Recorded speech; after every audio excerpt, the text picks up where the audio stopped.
years ago, because without that, if you have pricing occurring on a different basis, there may be short-term benefits seen by one party or the other, but it tends to lead to less well-functioning markets over time and less timely, reliable, efficient bringing on of new capacity for the world.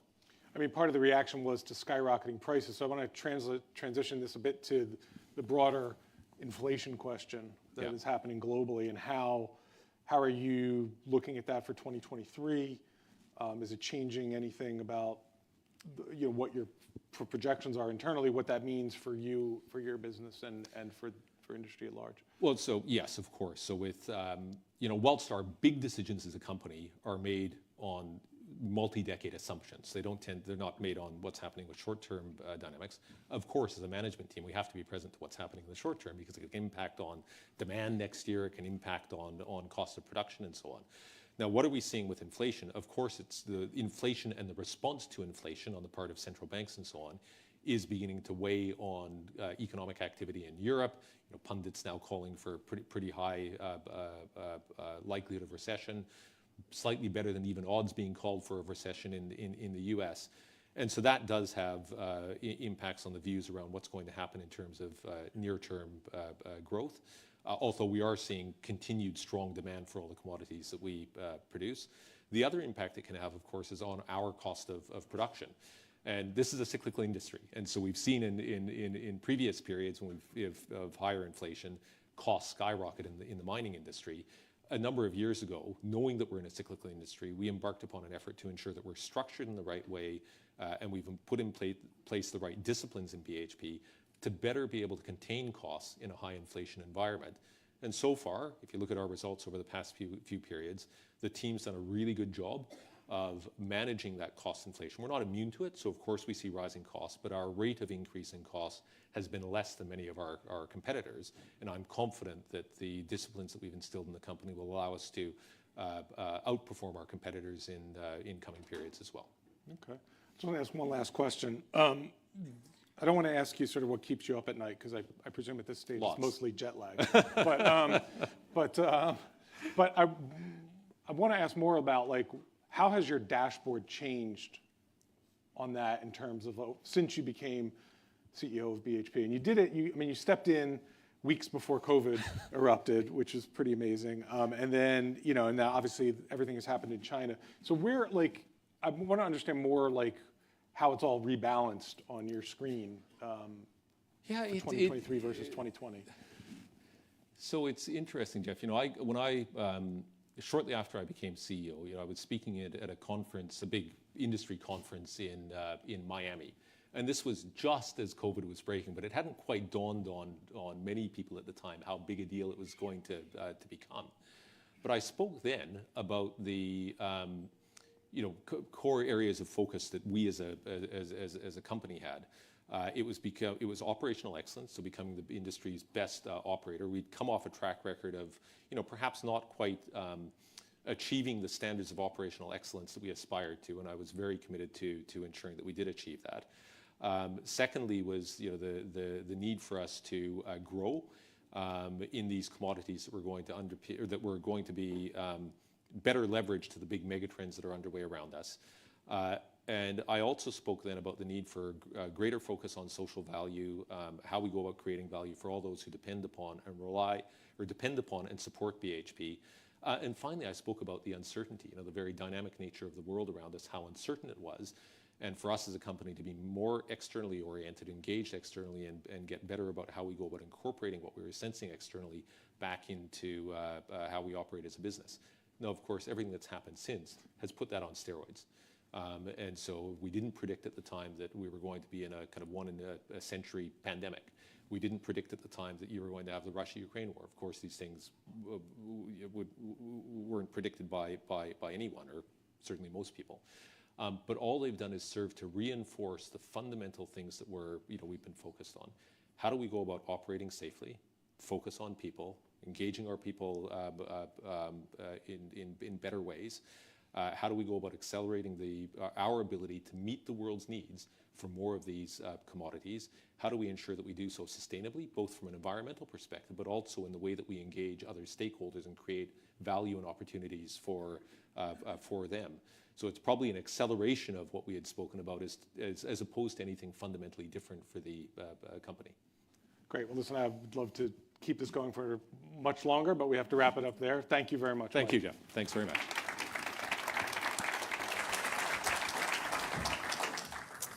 Thank you very much to Mike and Jeffrey for that discussion.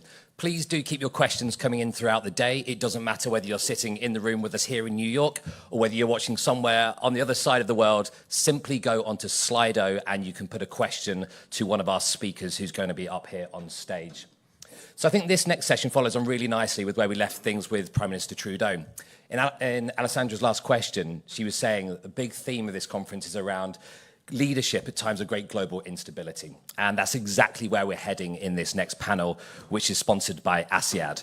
We've assembled 3 senior leaders to tackle the issue of leadership through seismic global instability. And please would you welcome to the stage the panelists and the moderator, Ryan Patel, Drucker School of Management.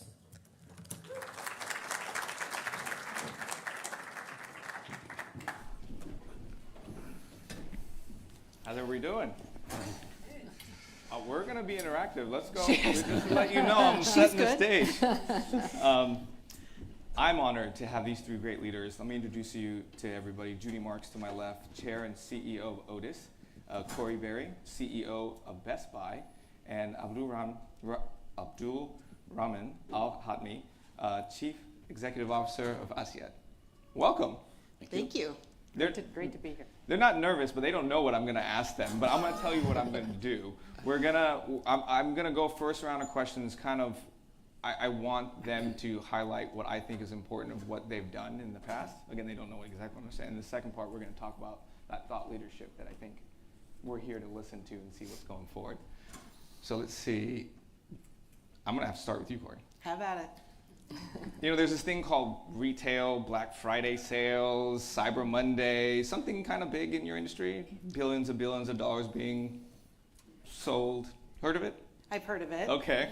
Well, you've done a great job with the low inventory compared to other retailers. And what I want to ask you through this kind of global instability, how has the consumer changed? What do you see now and what do you see moving forward? Yeah, so I'm going to start at the highest level. We definitely see a consumer who's looking for joy, which sounds funny, but after the last couple of years, it's a consumer who's willing to go out of their way to try to find a little bit of joy in their life. So that's one part.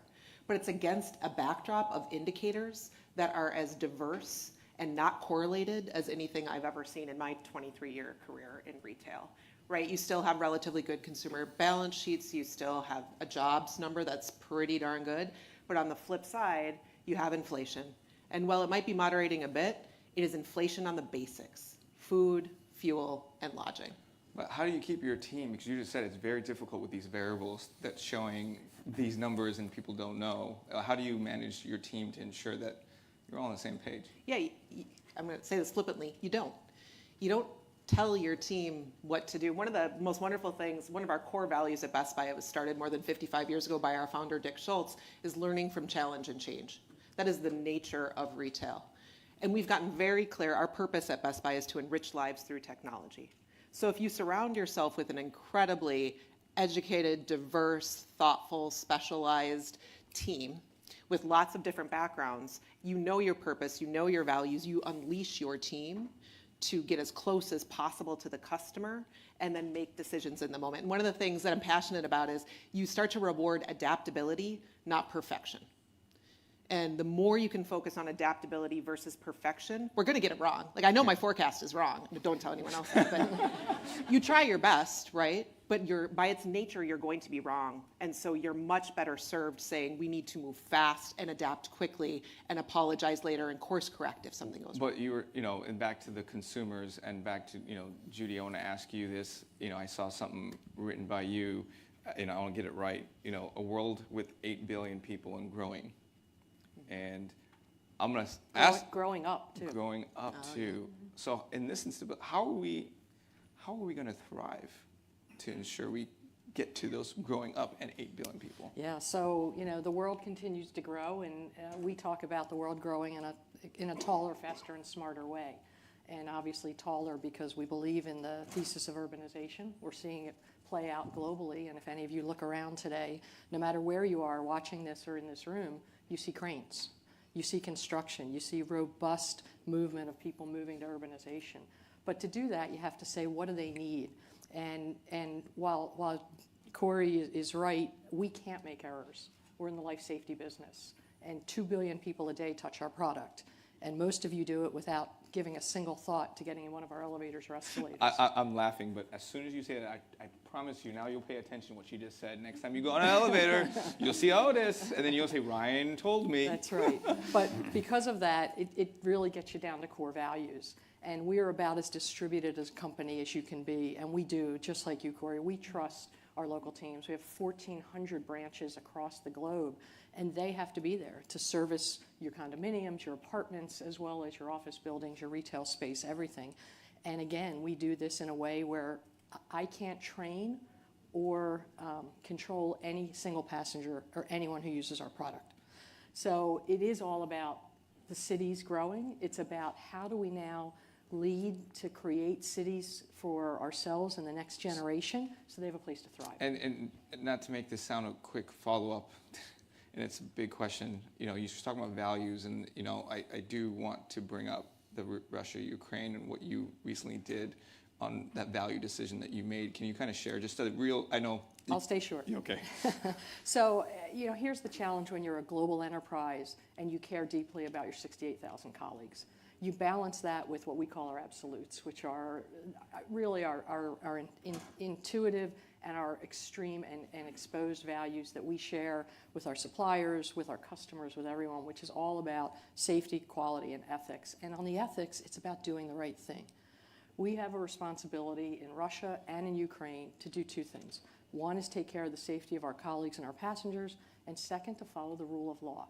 So as long as we felt we were following the sanctions that were imposed, which we did, we found a way, we think gracefully, and we did exit our Russia business. We sold it to another Russian business so that the people and our several thousand colleagues, our manufacturing facility there, could continue to support their lives and the passengers they support. And our Ukraine team, which remains with us, which we have hopefully taken strong care of, whether they stayed in country or left and became part of Otis somewhere else, they know how we care. And the reason it's important, Ryan, really simply is because when you make leadership decisions like this, everyone's watching. Your board's watching, appropriately they're involved. The media is watching, the countries are watching, but most importantly, your other colleagues are watching and saying how you respond in this situation is how they can trust you to respond in future. And, that country aspect and this public and private partnerships, you know where I'm going next. They set this up really easily for me. Consumers, public safety, back to supply chain and crossing. You all recently $3 billion from Oman to Abu Dhabi, right, in the railway investment. I'd love for you to share a little bit about what Judy has kind of said, these decision-making, the leadership, and how you have to work among countries as well. Yeah, I think if COVID taught us something is collaboration and what we call the control tower in supply chain. A lot of countries were shut down. Borders were shut down. Flights, air cargo, air freight was also minimized only on special charter flights. Sea transport was the only option available. So we are part of the World Economic Forum as well as we worked with the World Economic Forum. How do we establish a supply chain and how do we make sure that actually we're trying to minimize disruption and trying to work together collaboratively.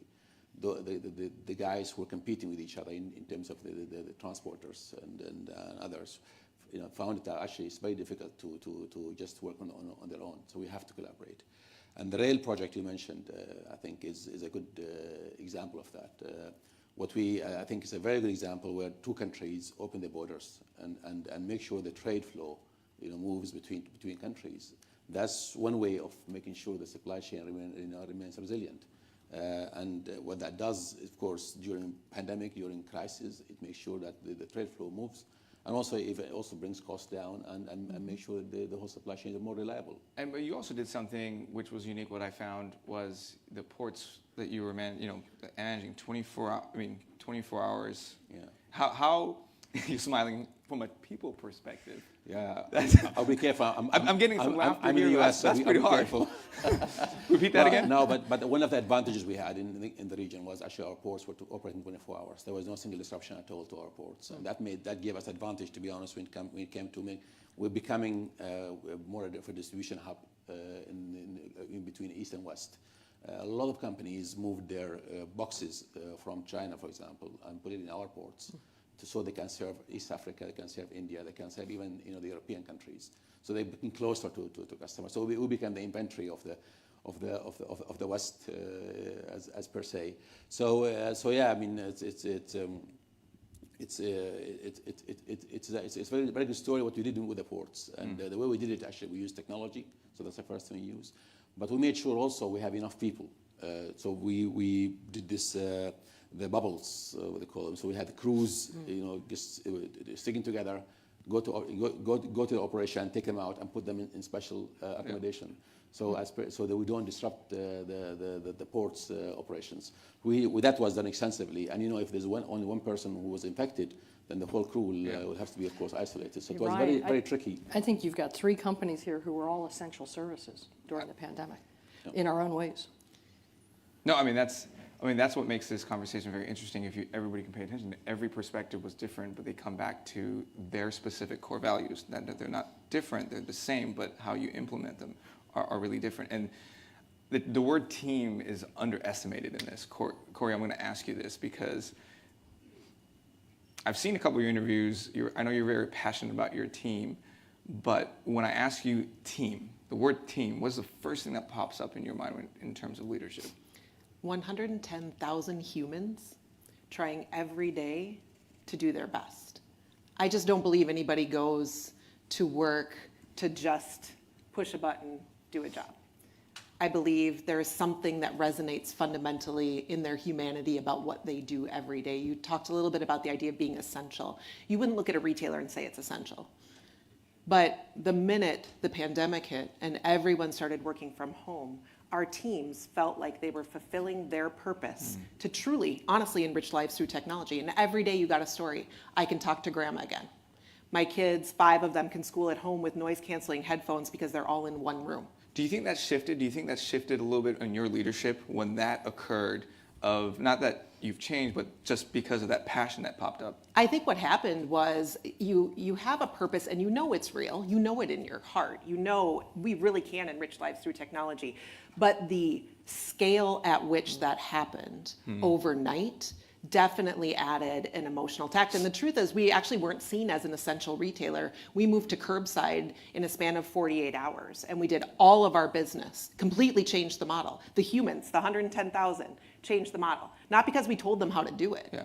Not at all. Because they fundamentally decided that's what we're going to do. Well, I mean, I'll be on the record and say this from your leadership and from previous leaderships there, the way your e-commerce platform has moved has been by far something, is a case study in its own. I'll leave it to that. Thank you. But when 5.2 billion is being spent online on Black Friday, it's high, it's only getting more. What you've done is pretty a team aspect of it. And Judy, you were talking about global teams. You have to manage all kinds of different types of, I don't want to say crisis is the right word, but how do you manage the expectations for your teams when in situations like that?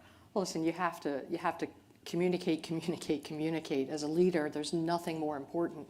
And I think we all had to find different methods to do that once the pandemic hit. We had the additional challenge of we returned to becoming an independent company. We were a spin-off from a conglomerate that happened on April 3rd. Tell this, if you can quickly tell the story of how in that February of last year of you being at the New York Stock Exchange and that was being kind of a roadshow. That was about the last in-person session we had, did an equity roadshow via virtual and literally spun the company on April 3rd virtually. But what we do... Corey's shaking her head right now. I feel for you, deep empathy. But the way you communicate, we started at midnight of that night, and I did a FaceTime live with 16,000 colleagues in China.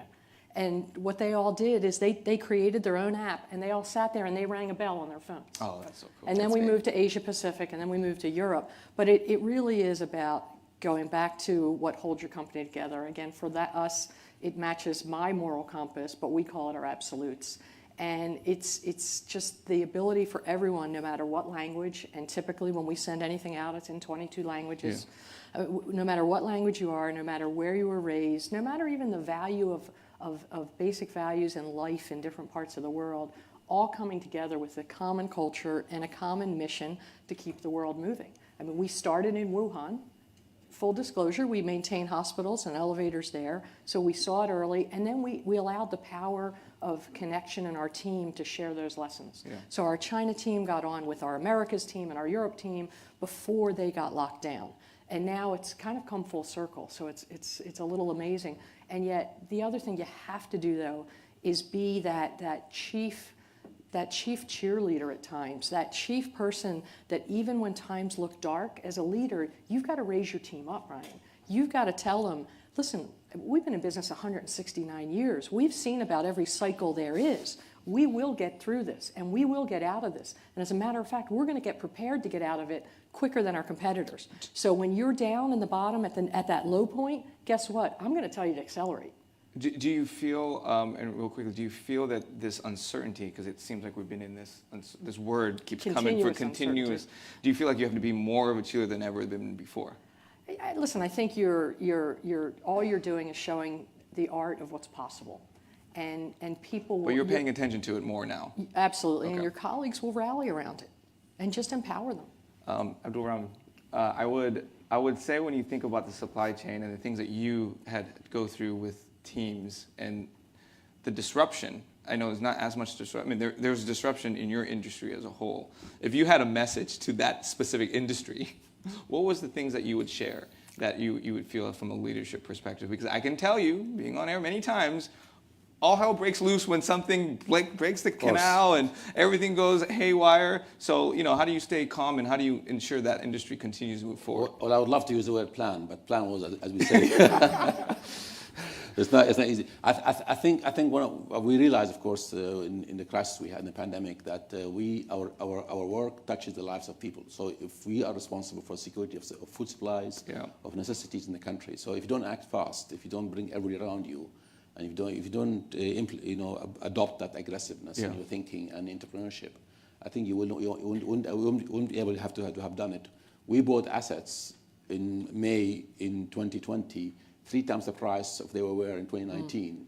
Vessels, ships, trucks, everything, just to make sure that we actually serve our customers and make sure that our reliability stays the same, and we make sure that food is on the table of people, and the shelves in Oman were full all time because we managed to get all the ships to the origin of where the supplies are. Luckily, those ports around us did not shut down. Otherwise, that would have been a problem anyway. Even if you planned that. Wouldn't have. So I think entrepreneurship, agility, and also as our colleagues said, we have to have the right people around you. I mean, you need to have the right people around you, they support you, and they act with the same speed, and they act with the same vision on these issues. All right, so we've got about almost 11 minutes left.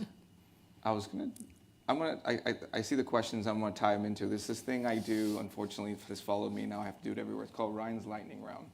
They don't know the questions I'm gonna ask them. I'm gonna ask them to answer it in 1 word or 1 sentence. I see smiles. Oh yeah, this is gonna be fun. I have a couple pending and see how well we do as a team. We're gonna. Are you performance managing us? Yes, I am actually, because I don't want the expectations to go too high. So I'm gonna ask you a question. 1 word. 1 sentence, and I'll give you a little. The crowd's pretty nice. I'll give you a little leeway if you want to go a little longer, but I'm gonna read it so I don't get it wrong. And I'm gonna go in this order, so that way you don't look at each other try to buy more time. I know what you guys would do. What is the biggest? Corey's ready. What is the biggest lesson you learned about your leadership in the past few years? I'll say it one more time to give you a second. What is the biggest lesson you've learned about your leadership in the past few years? Resilience. It's okay to ask for help. Entrepreneurship. Adopt entrepreneurship more aggressively. Did you just see those 3 answers of how unique those are in their industry. I mean, just as leaders and how they adapt that. I mean, to me, it's fascinating, right? That's what is top of mind. This is not prepared, just to be clear, or the whole thing's not prepared. They don't know, and that's telling of what leadership is, and the resilience, right, to what you were talking about. And it's okay because it is, and hard to deal with, and you had to be entrepreneurship. I mean, that's a quality that needed to occur. I didn't know you were going to answer that. I could just stop here and end it, but I'm not going to. What has been a significant change as you as a leader in the last couple of years? Are we doing the same order? Oh, yeah. Sorry. Sorry. That's what happens, you sit next to me. So significant change, so something that you feel that okay, I'll make it even better. This uncertainty, right? Something changed in you. Something changed. 100%, I think it changed in all of us. So there's something that you can share that you feel like this changed me, or it either, not necessarily be a better person, but something that you thought of. I think well, I'll just keep it simple. I think you're now prepared for anything. Anything. Anything. I mean, let's see, global pandemic, supply chain challenges, commodity, inflation that we haven't seen since the 70s, a war in Europe, what's next? Why did you say, I don't want to know what's next. I know what's next? I'm calling you when it I don't want to know what's next. But this is what it's all about, because you control what you control, you lead through it, you motivate your team, and then you learn how to accelerate. Love it. I love it. The amount of time and the importance of cultural resiliency. When you say the amount of time, expand.